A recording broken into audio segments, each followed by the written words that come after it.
Hi, everyone. This is me, Dr. Victoria Skirbo, sitting in my yard at the Seeds of Transformation Healing Center. And I had a brilliant idea the other day as I was talking to my good friend Denise.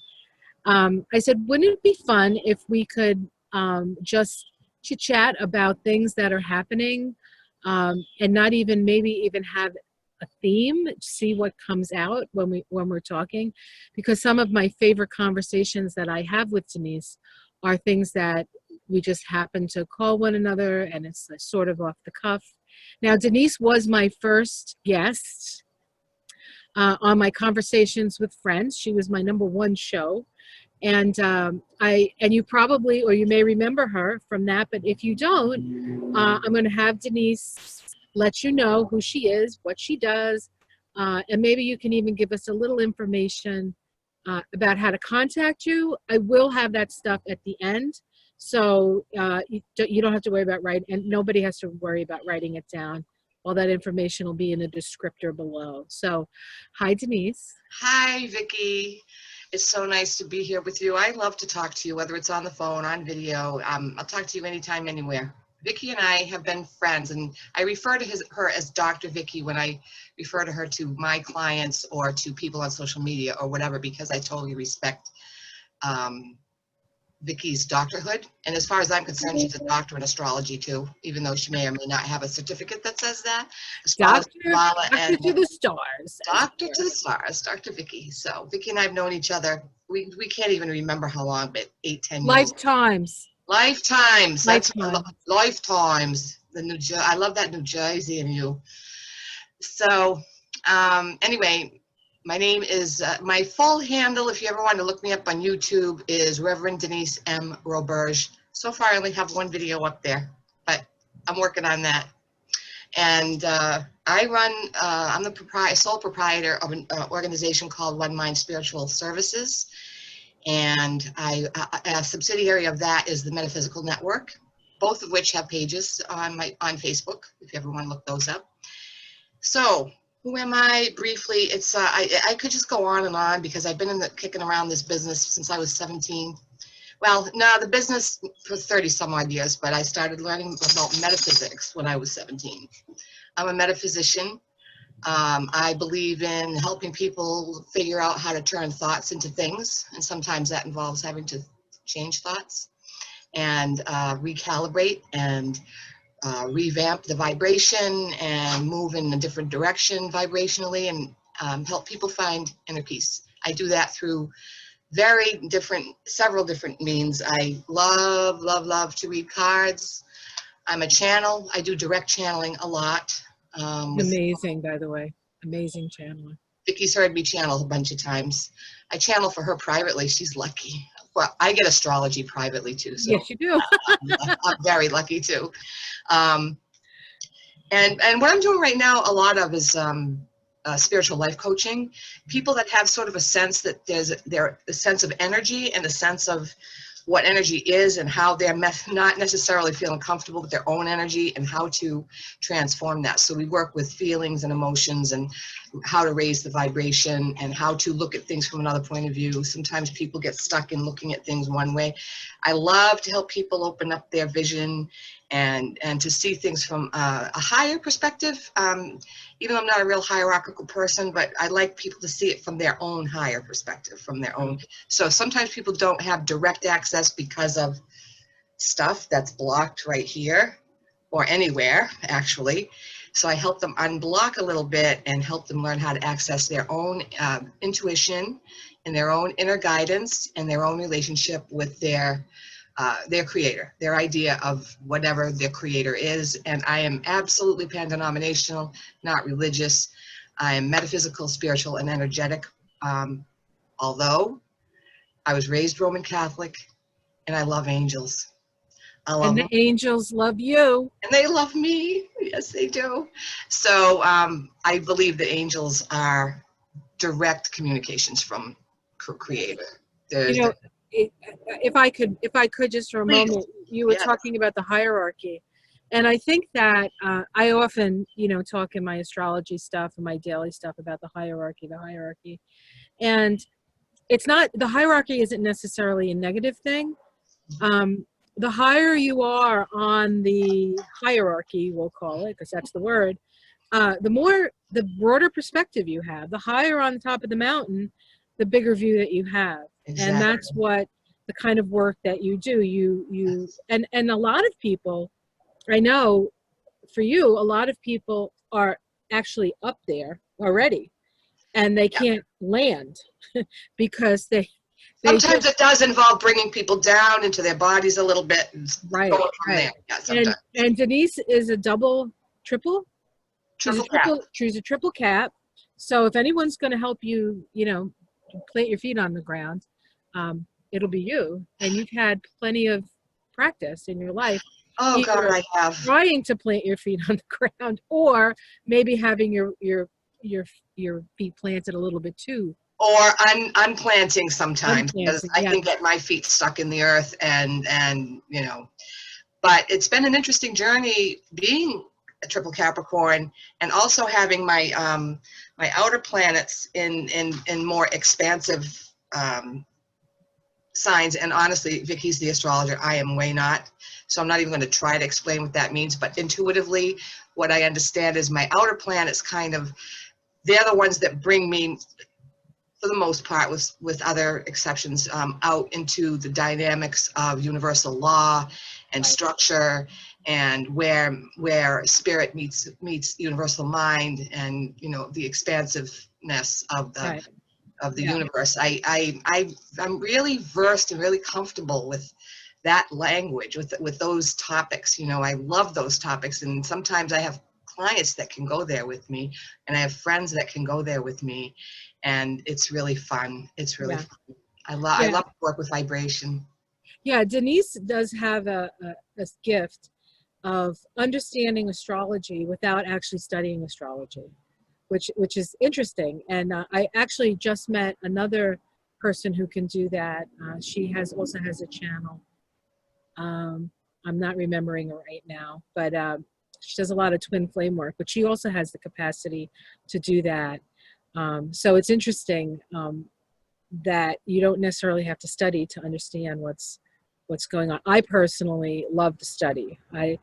You know, if there's a mystery to be unraveled and there's a way to unravel it, I'm all in. I'm all in. So I was thinking, so the name of this program is called High Tea with Denise, because it's right around high tea time. It's right around 4 o'clock here.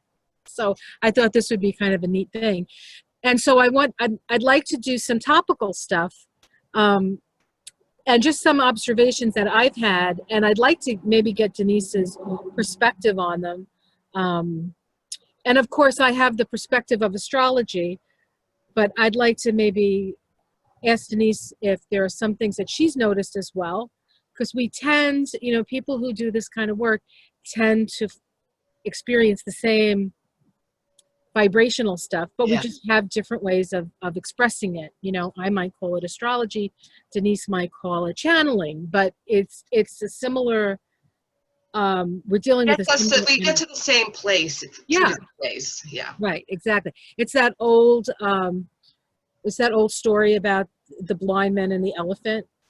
Yeah. That one is holding the tail, one is holding the side, and they're both holding an elephant. They're all holding an elephant, but their perspective is different. So let's see what kind of elephant we're going to talk about today. Okay. So one of the things that I've noticed for me, and then also just in general out in the world, is that there's a big, and I have an astrological reason for it. There's a lot of anger. Now people are going to laugh and say, "You don't say." There's a lot of anger out there. Yeah, ha ha! We did not know. But it seems it's high tea, so don't mind me if I slip into my British accent now and then. I know. Well, when you drink, you have to have your pinky out. Now, of course, neither one of us are drinking tea, but cheers. Cheers. Okay. So one of the biggest things happening right now is the fact that Mars in the sky is retrograde in Aries. Incidentally, Denise has a Mars in Aries in her chart. So she's actually a good person to talk about this too. But I notice like the people, when I'm talking to people, they're having a really hard time keeping the lid on their anger. And it's like this explosive anger that's coming out, that's not commiserate with the stimulus. Yes. Right. And then there's also people who know that they're angry and they know they shouldn't go there with people and they go anyway, because I personally think it's because we need to express it. You don't want to stuff it, but you do have to be aware that, you know, you can bruise a lot more than your kneecaps with that kind of energy. So what's your experience, what's your personal experience right now with anger, if you wouldn't mind? Sure. Anger is one of the last emotions that I've learned how to cope with in my life. Anger is not my favorite emotion, never has been. I don't like it. Now, some people are very comfortable, you know, raging out, and or blasting off, or expressing their opinion loudly when they're not happy. My tendency is to want to go inside and stick it into my belly and let it stay there, and then eat enough to make sure it stays down there, and put on a few more pounds to make sure it stays down there. That's what us angelic types tend to want to do. Anger is very, I'm an ultra empath, and over the years, anger has been very challenging for me. I've done a lot of healing work, so I'm much better with it now. I allow it now. I allow myself to be angry. I try not to let it get out of control, you know, but you know us, we like to be in control, us Capricorns. So I do have anger, and it's been popping up for me, which is kind of unusual. Anger is not my go-to emotion at all. And lately, I was telling Dr. Vicki a little while ago, I'm really avoiding most contentious and critical posts on Facebook that are really nasty and negative and full of half-truths or lies. But you know, sometimes I'm a quick sight reader.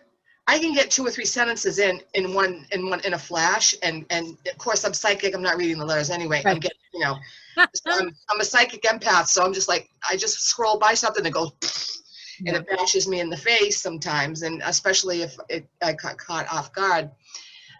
So what's been going on is I've been hearing, you know, a little piece of the news, even though I don't watch it on TV. I scroll through Facebook and something flies by me, and I'm like, oh, you know, I'm mad. I am mad about what's going on out there. I could list 6 or 7 things that are anger producing for me. Right. Some of them involve politics. Some of them involve the indigenous people. Some of them involve the topic of eugenics. Yeah. And I don't want to go into that topic. Because it's so disgusting to me. It's so repulsive. But I'm just saying, there has been some talk about different people that seem to be attracted to that scientific school of thought, which is absolutely revolting. And I was a Jew in World War II in a former life, and I don't handle that. I haven't detuned that yet. Haven't come to neutral about that yet. Let me just make, as you're talking, and this is why I love talking to Denise, as she's talking, like things are popping into my head. And this is not a political conversation. We're not going to really talk about that. That's not what this is about.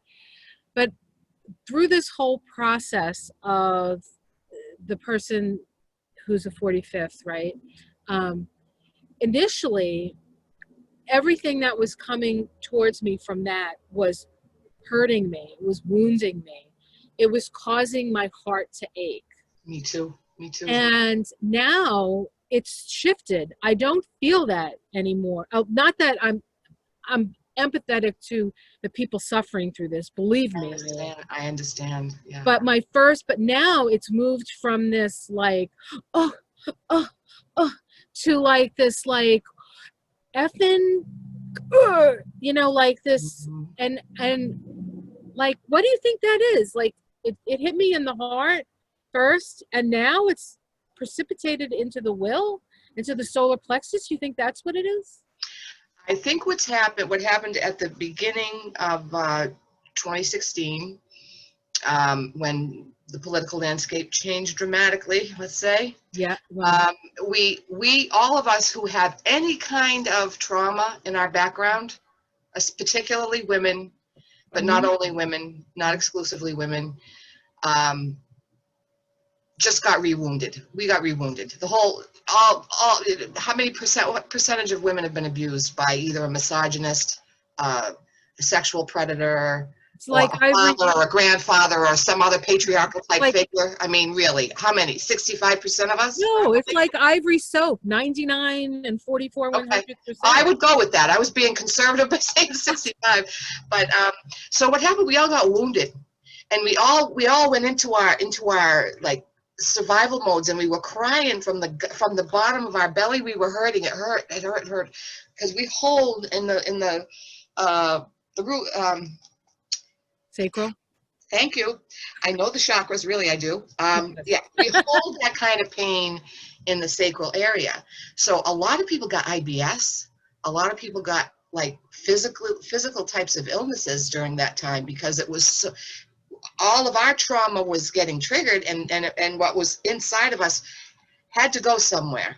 It had to, energetically, we needed it to move. So the one thing that I want to say is everything happens for a reason, even when I don't understand the reason. Okay. I'm going to tell you, as a human being, there are many things I do not understand. I just have to believe, because after 10 years of something, I usually, even something totally mystifying, I will eventually get clarity on why that happened, or what the blessing was in that horror, or whatever. So we have to just trust that everything happens for a reason. Now, what's going on with the anger? So we were wounded, seriously wounded. How many people were going to leave the country? Some did. I don't know about you. I didn't sleep well for a while. I was weepy. I felt personally attacked that this misogynistic, patriarchal, hierarchical, whatever you want to say, Yep. was in my field. I felt like he was in my personal energy field, and I was being re-wounded. So over the 4 years, we've all done some work, at least the ones that are enlightened and the ones that are working toward personal and individual growth, have had to do work. We had to get to work. We had to re-examine what we believed was true, and we had to let go, and we had to cry it out, and we had to talk it out, and we had to form collectives, like little community groups or Facebook groups, or have groups of friends get together and heal each other. And the women came together really well, and we all helped each other heal.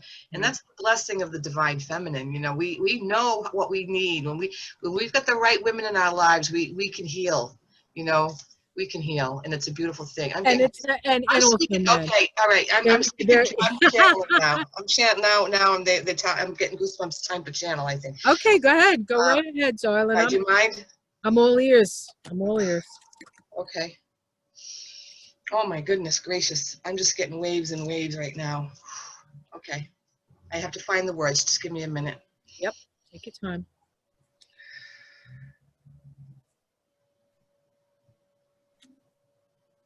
My source guidance would like to just introduce itself as the team for now. It's the team that speaks through me. So hang on.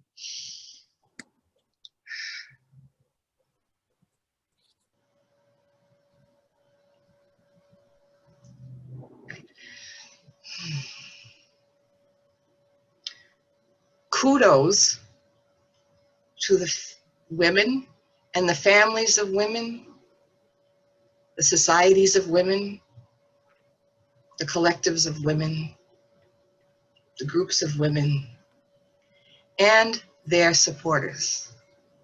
We see from here that women have many supporters that are of all genders. So we honor them as well. Although women were primarily at the forefront of this particular healing issue, without all the support from others, it would have been even more difficult. So all women are at various stages of healing from the grief of having a patriarchal, misogynistic, questionably abusive person in charge of the country. So women are at different stages. So wherever they're at is okay. We have to continue to support each other. Just like there is inverted racism, like sometimes we have racism inside of us that we don't even recognize. We also don't always recognize trauma as trauma. We recognize it as anger, or we recognize it as depression, or we recognize it as anxiety. There are many different ways that rage comes about. Women tend not to want to rage in general. Certainly there are exceptions, but rage is not the number one thing. But the things going on today are bringing rage up in women. And part of that's because they've healed some of the trauma in those beautiful groups of the divine feminine energies that they've collectively and individually and in small groups arranged for themselves. God bless you. You did a great job. All of you, Goddess bless. You've done a great job of taking care of each other. So now women have freed up enough solar plexus energy, root chakra energy, so that there's a pathway, a very clear pathway that goes this way instead of this way. Right. So there's a whole new energy out there, and we are experiencing it and naming it for you. We are here to tell you that yes, it is anger, and yes, it is rage. So many have been enculturated to believe that anger and rage are unacceptable for women, or unacceptable in society, or wherever. It isn't. It's actually higher up the emotional scale than other things. So when you see women who are angry and protesting and writing blogs, and it can take all different kinds of forms, even if we don't agree with their means or their opinion or their attitude, we have to say good for you. We have to support all the people, not just the women, the men as well, who are angry and out there and in people's faces. We have to say good for you, because they've gone from guilt and shame and secrets and a sense of energetic constipation, of not being able to access those feelings, being stuffed, not having energy flowing completely through the system. So now it's good for you folks for being angry. Good for you for being angry. It's up the scale. Now we're going to go teach you that going from one place, which is this apparent rage or apparent anger, this is a great step toward the next thing higher up on the scale, which would be something akin to acceptance and neutrality. And then from acceptance and neutrality, we can go up to willingness and love, and all the way up to joy and bliss. So as a collective in this country and all around the world, actually, people are moving up this vibrational scale, and anger is part of it. People look at the way children, this will end in 1 minute. Look at the way children evolve. Children come in blissful and peaceful and joyous until the first time they're hungry for a little while, or they've sat too long in a diaper that is no longer suitable. Then they learn some feelings, right? And then they're little by little they go through different stages. They learn about how to say no and how to have a temper tantrum and all that. Well, this country is in the temper tantrum. So our diapers are full, and our diapers are full. We're hungry. We're needy, and we're not getting what we want from the ones we want it from, so we're mad. Yeah. Then when children grow up, which this whole world is growing up, this whole world is ascending. We're doing this at a beautiful, perfect time. This is perfect timing, because we're in the ascension process. We're turning into fifth dimensional beings, and it's beautiful. Everyone is raising up. So it's part of the developmental, it's a part of the spiritual developmental growth cycle, and it's okay. It's okay. Good. Feel them all. Thank you. while Denise was preparing to channel that, I pulled some cards from a deck that I have, the Illuminated Earth Oracle. I have it over there. I'll put it in the descriptor. And these are the cards I got. The first card I got was the healing card. And it's hard to see. Let me see if I can get it better. That's the healing card. The next card was patience. The next card was destruction. The next card was attachment. And then the last card I picked was childhood. Interesting. So it's interesting because you talked a lot about this, especially the children in the diaper thing, right? Mhm. So it looks to me as though we are in the process, of course, healing, right? Now, if you don't know that there's something wrong, you can't heal it. And so the first thing that has to happen is we have to get all our wounds exposed. And if there's one thing that 45 has been able to do, is expose everybody's wounds, including his followers, I think, who resonate with his sense of abandonment and his sense of not being loved and his sense of not being seen or heard, which it sounds ridiculous, but it's true. He's a very wounded child. He was wounded at I think he was 18 months old. So that's a very low developmental stage to get wounded at, right?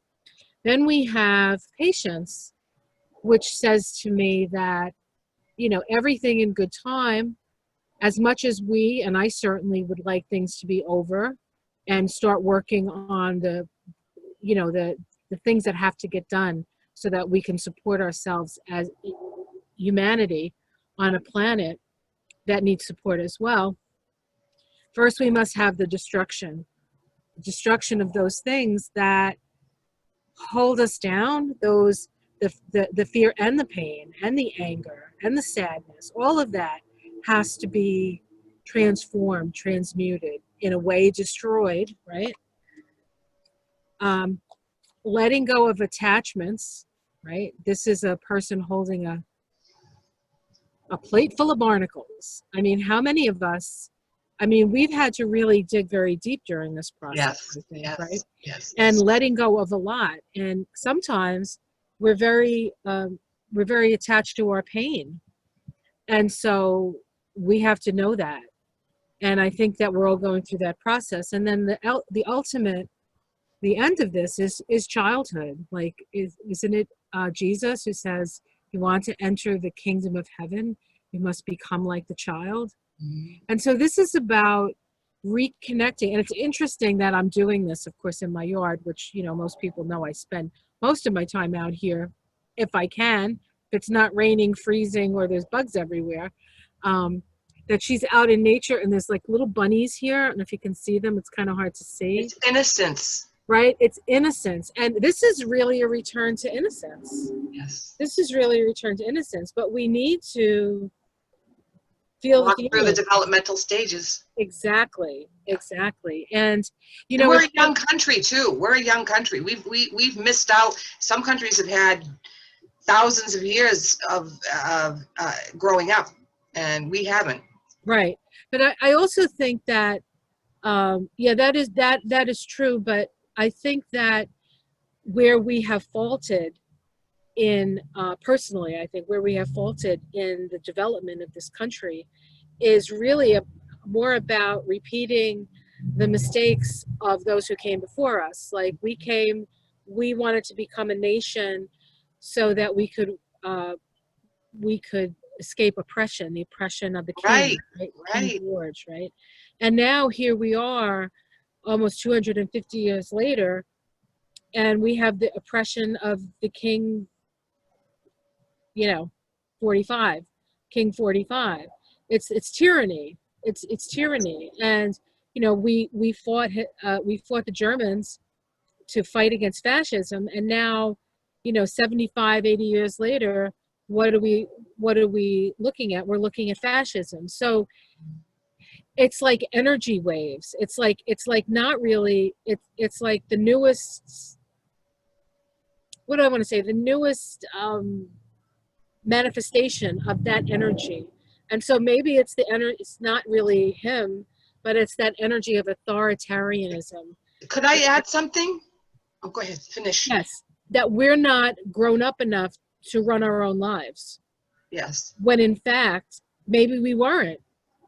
But I think we're getting better at that. Mm-hmm. I would just like to add that part of what's happening right now, in the total accordance with what you just had to say, is that there has been an element of neo-fascism, and there has always been an element of tyranny, and there has always been an element of patriarchy, and there's always been misogyny, and there's always been sexual abuse and all that kind of stuff, but it's been covered over very frequently and not experienced on this huge national and international stage like it is now. So back in the 50s, you couldn't even tell your mother if you were raped because she wouldn't believe you, she would blame you, yeah. Right? And that piece of repression is moving out and pretty much hopefully has close to totally moved out. So now we can talk about those things, but that doesn't mean people don't do it anymore. Oh yeah. You know, people are still doing that same stuff. So people like, people in the administration are bringing up stuff that really needs to be uncovered. The moss needs to be scraped off, the sunlight needs to hit it, and it needs to get out of the dark. And this is painful for all of us. It's so painful. It's showing us our seedy underbelly, and helping, and light workers like you and I and millions of others are joining together right now to add light so that we can help heal the darkness.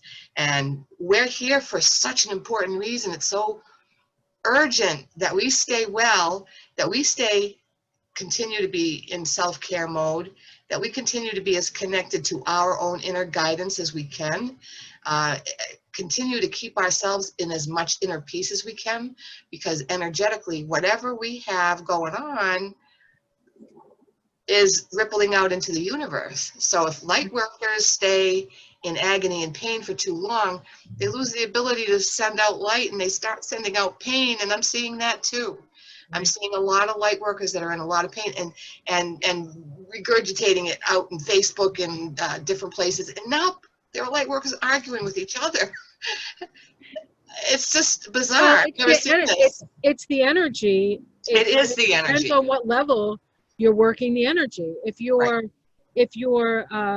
somebody who's, I hate to characterize, but like a gun-toting, I'm not going to wear a mask, you can't make me. Can't tell me what to do. I have my freedom. There's going to be arguments there, but if you're like a peacenik love nest, there's arguments there as well, because the energy has to be expressed. It's almost like we're going through and I don't know where this is coming from, almost like a Kundalini experience where things are like rising up, and no matter where we're at, we're going to experience that energy. Yes. Right? Now, one of the other things that I thought was interesting about your channeling is that you brought up, the feminine. And I was almost going to, because I wouldn't interrupt you during a channeling, but I was almost saying, yeah, but it's men too. It's not just women. But as you were saying that, I'm reminded that right now in the sky, Mars is retrograde in Aries. Chiron is in Aries. I think retrograde as well. Chiron is the wound, right? But Black Moon Lilith is in Aries, conjunct Mars, and Eris, the goddess of discord, is conjunct Mars. We need to be grateful we're not all like brandishing weapons out in the streets and in the stores right now. Right. Yes. Well, some places they're doing that, but but this is just like when Black Lives Matter took off after, because it's been around for a while, and you couldn't say things about it because people were like, oh, you're one of those, but now, for the most part, you can say, there's still people that say that, but for the most part, it's there. But that was like this grief. It was like this palpable, like collective grief, which of course we're still doing, but now Working it's that coming out. up as from grief, it's coming to this boiling over of anger. I have a question for you. What I feel a strong similarity between the civil rights movement and the peace movement and the women's movement and the gay rights movement of the 60s. Yes. I feel like this is a continuation or It is. something. There's a Yeah. relationship between the two astrologically. Would you Yeah. comment on that? Well, in the 60s, we had the conjunction between Pluto, the planet of death and transformation, the planet of the soul, with Uranus, which is the higher mind, the higher self. It's our individuated unconscious. So it's our Akashic records. It's like all those lifetimes can be accessed through Uranus. Those two planets, which are planets of transformation, came together in a conjunction in 1965 and 1966 in Virgo. And Virgo is the sign of the healer. Virgo is the sign of the slave. Virgo is the sign of, Oh, I didn't know that. yeah, it's the sign of unequal karmic relationships, right? Master and slave, owner and pet, that's another relationship. Teacher and student can be that, like mentor and student. So there was this upwelling of energy, and the energy at that time was very Aryan, right? Because it was new. It's a new moon. It's a new moon phase. It's like the two planets come together. Anytime two planets come together, there's power in that. And so this erupted. And at that time, now the civil rights movement, the women's movement, the Gay ecology rights. movement, all of those things they didn't start then, but they got this huge boost. Right. So now in 2012, between 2012 and 2015, we had seven exact squares between those two planets. Oh, wow. And that square was a crisis in action. And so we are required to take an action. And So the other one was a crisis in belief. Is that right? no, the other one was a birthing of the whole, it was like a birthing process. And so we have now 50 plus years later come to this first quarter square. A crisis in action is a crisis because we feel like we will not survive unless we take an action. And that's the difference between what happened in the 60s and what's happened in the 2012 to 2015. And interestingly enough, that there were seven of them, and we have seven chakras. So some people believe that it was an activation of all our chakras. Now we're in it. Now we're all activated. Yeah, right. We're all activated, and we're like, what are we going to do now? I think one of the important things is not to judge what is possible by what has happened. Oh, absolutely. Yeah, there's a big Abraham Hicks is all over that idea, and she well, I say she because it's Esther who's doing the speaking. Abraham's the whole team of source energy emanations that teach. She's all over the fact that as long as we keep looking at what is and what we think is reality right now and paying a lot of attention, spending a lot of energy on it, we're blocking off the possibility of being able to see what's past it. And what we need to do is kind of focus on what we want our lives to look like after, later, down the road. We want, and we can start to create that now. We don't have to wait until this craziness is over before we start to create a new life and a new world and a better situation. We can start now with our thoughts, and that would mean not obsessing on what other people are doing, not obsessing on anger, even though it's okay to feel it. You got to feel it. It comes up. I mean, I'm not saying don't feel angry, but know that everything human passes. Everything is temporal. It only lasts for so long before it shifts. So if you get stuck in something temporal, you're not in the flow of the universal, and you're not in the flow of the forward momentum. So in order to get in the flow of the forward momentum, we need to stop like eagle eyes on the TV and monitoring every single thing and getting wound up, we make ourselves angry. Some of the time it's our real stuff that needs to come up and out, and good. But sometimes we create this situation by putting too much energy to it. You said on the last video I watched of yours with Marianne, you said energy goes where attention flows. So energy flows where attention goes. Same where attention goes where energy flows. Yeah, it's all the same. Are those the same ideas? Yeah, okay. It's the same thing. It's the same thing. So whatever you focus on, that's where all the energy goes. And it gets bigger, and it sticks, and it gets sticky, and it brings us, keeps us in one spot, as opposed to being able to move gracefully with the energetic flow of energy. So this is our challenge now. The ones that are awakened or awakening is to teach other people that you have every right to feel like that you feel, and you got to feel whatever you have to feel in order to move forward. Don't stop doing that, but watch where you're putting your focus, watch where you're putting your energy. And if you're finding yourself too focused, now I had a situation in my family where there was a divide, an ugly moment, and I focused on it for 3 days. I didn't sleep, I got depressed, I got miserable because I was all like, I don't want anybody mad at anybody. I hate it when my family's mad. I got all in my first chakra about it, and it took me about 3 weeks. I'm just kind of getting out of it now. I mean, it took a long time because I was passionate over. I'm like, maybe I should say something. Maybe I should send her a text. Maybe I should send her an article. Maybe I should. What I need to do is let that go, because there's nothing I can do about it. Let it flow. Let it go, let it flow, and let it do what it's going to do. And it's on her. It's not on me anyway. It's her thing, not mine. I don't have to own her feelings. I don't have to react. If I choose to react, then I'm just adding another layer that I'm going to have to get rid of later. So, and I get rid of it. I mean, I know how. It's funny because almost every morning, well, maybe not every morning, my watchers can decide whether it's every morning, but often I'll say, we just have to focus on what we want to create.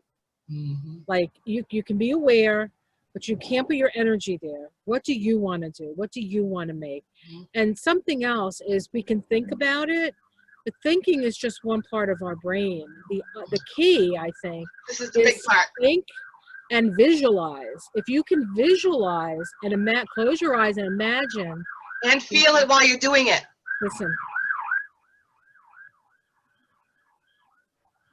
Whenever a siren goes by and I'm saying something, it's important. So that was them saying it's important.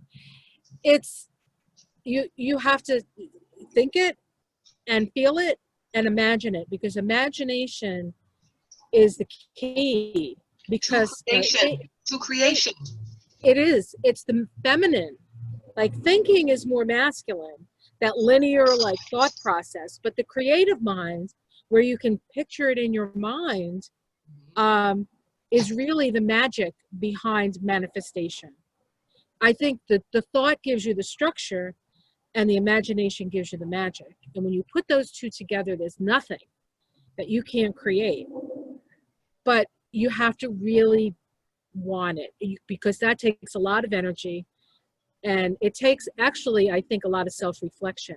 Mm-hmm. I just had a conversation with a young man, a beautiful soul, who doesn't know where, well, I shouldn't characterize it. It seems to me that he's just kind of looking for a direction. He's got all of these great ideas. He's got a great mind.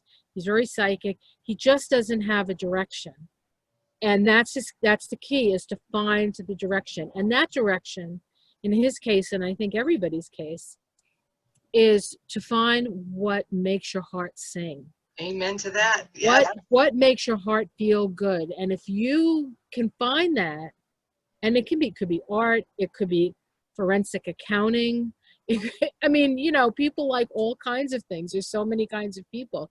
If you can focus that, then you can even take this anger that you feel and focus it into that, because anger really is just energy. It's unfocused energy. And if you take it and focus it on yourself, and start to doubt yourself and do all that stuff, that's when you become depressed. Right. Depression is anger turned inward. Right.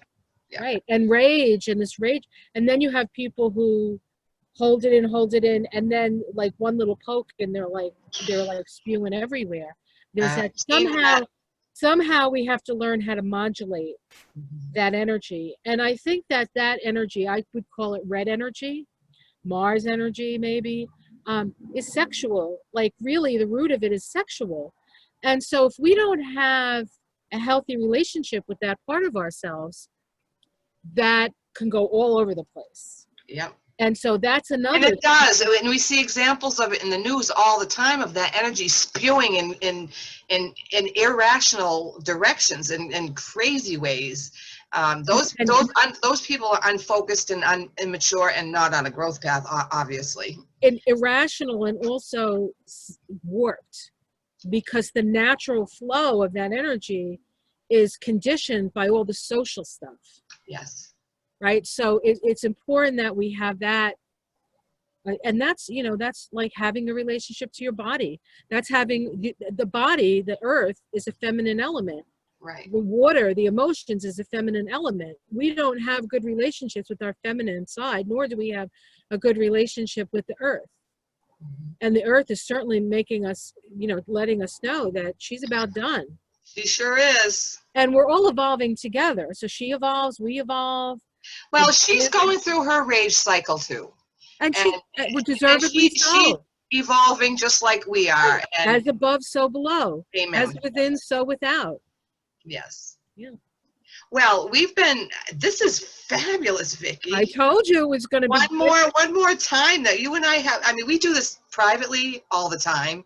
Every time we talk, we go this is how it goes. Yeah, we go up. We go deep and we go wide. It's good. It's right there. I'm wondering if we're hitting close to an hour, so I'm wondering if it's time to almost wrap, just about start to wrap up. So I'd like to suggest that we each have a couple of hopeful, helpful, healing, parting words to give to people. And what do you think? That's my idea. Well, I think that I've spoken enough. Okay. But if you would like to have something, a parting word or a card or whatever you want to do, I'm leaving this open to your intuition, and I'm stepping back. I think I'm going to start with a card and see where it goes, and I'll do only one, so it's not going to be a big long reading. But all right, I saw the bottom card, so I had to reshuffle, so I don't pick it deliberately because I wanted that one. Okay. Imagining it in your mind. Oh my goodness gracious! Isn't this wonderful? I love this. All right. Talk about a positive card. Victory, divine helpers. Yay. So what I'm feeling from this card is, if you look in the light, there's a whole group of people and they're holding flowers and there are hands coming down from the heavens and starlight and magic and all this happening. We heal in groups. And the wonderful thing, and we talked about this earlier, this sort of brings us back to an earlier part of our conversation, where we've had to band together. We've had to learn to support each other. We've had to learn to live in community that makes us feel safe, whether it's our biological families, our families of choice, our friendships, various Facebook groups. There's support all over the place. So everyone who's on an ascension path, who's on a personal growth path, everyone who has a spiritual destiny, so that they believe that they have a spiritual destiny, are grouping together in all kinds of different ways. This is how we win, not just for the light workers, but everybody.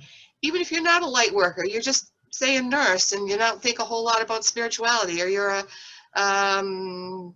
person that picks up the trash. I honor them. Custodian. A custodian of any type. Reach out, ask for help, get together with people. Nobody has to go it alone. And part of my message that is, I try to get across to everyone, is that we are in a culture that values ultra independence. Ultra independence, it is now known, is a symptom of trauma.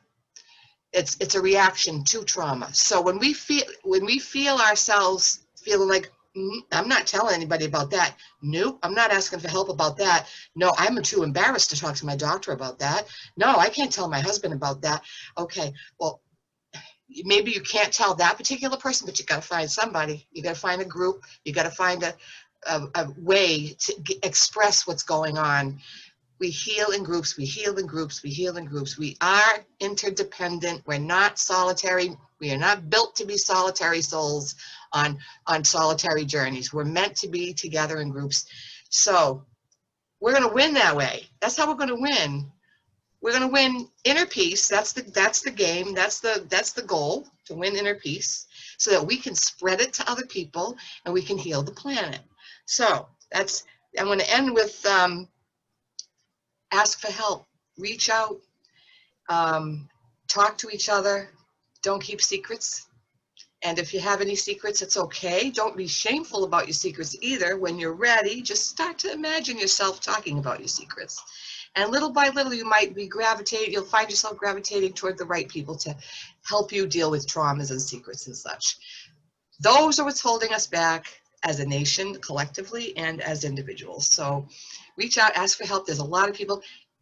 Now I'm going to just give one little pitch for myself, and we'll end. Then you could say something and we'll end. Probably what I was going to just say, but go ahead. Yeah. Okay. Well, you were just going to say, well, you go ahead. Go ahead. So what I was going to say is, if you need help, I'm here to help you, and Denise is here to help you. I am. So that's it. This is why we're doing this. We're doing this to show people that there are other ways that may be different from what they're used to, or that there's help out there. And I know this has helped me tremendously. As always, when I talk to you, I learn so much. I know things I didn't know, which is hard, because that sounds... As a doctor, you don't like to admit that, do you? No, it's not even that. It's because I spent so much time thinking about these things that I think by now I should at least heard of something. But I never heard that super individualism has to do with trauma. I've never heard that. Super independent, ultra independent. I guess with ultra independence. Yeah, they're just finding that out. That's coming big now. It's kind of a new awareness. Well, isn't that funny that we would have that awareness at this time with a malignant narcissist as the most powerful person on the planet, quite frankly. Yes. Really, if you look at it, which is, we're not going to look too far at that because that's too scary. But if everything serves, then that also is serving for us too. And so I extend my help, what I do with my astrology and numerology and Kabbalah, and Denise through her channeling work, and you tell them, because you have. One of the things I do, a lot of things. I do individual readings with cards, and there's always channeling involved. It's a combination of channeling and card reading, and I'm always, even when I'm reading the cards, I'm generally channeling. It's all one thing, but it looks like two things, because part of it is with cards and part of it's not with cards, and that helps. I call it a life reading because it helps people kind of figure out where they're at and where they want to go and how to get there. It's sort of and it's usually an hour and a half. It's pretty extensive. The other thing that I love to do is spiritual life coaching. You meet with me every other week generally, unless some people want to meet every week. And we just talk about your specific stuff, and we help you, the grand we. Well, you and all your guides. I don't do this by myself. As we know, we're not alone here, right? No, I don't do this by myself at all. We're not alone. So me and all my guys will help you figure things out a little bit, and help you sort some things out and move forward in a direction that's comfortable for you. I do not have a religious agenda. I don't have a spiritual tradition agenda. I work with anybody, and I also am very open to working with people of all lifestyles, all races, all ethnicities, right, because I really believe in global unity, and that's one of the causes, person by person, client by client, that I hope to offer energy to, is worldwide peace. So, well, Denise, of course, and I knew it was going to be so. This was fabulous. It was fabulous. It was great. Okay, so I no longer have any liquid, but we're going to have to put up our fingers Yes. High tea with Denise. Hi, T with Um, Vicki. I think that this was a success, and I think I'd like to do this again. So we will talk about that and figure out the next time. I'm all for it. I would love to do it again anytime. Okay. I hope to So see you all again on Vicki's channel. Thank you. yes. Okay, guys. So I'm gonna get going now. Thank you for watching. I hope you enjoyed this as much as I did. Have yourself a beautiful day. You are not alone. There's plenty of help out there, and we're here for you. Take care. Namaste.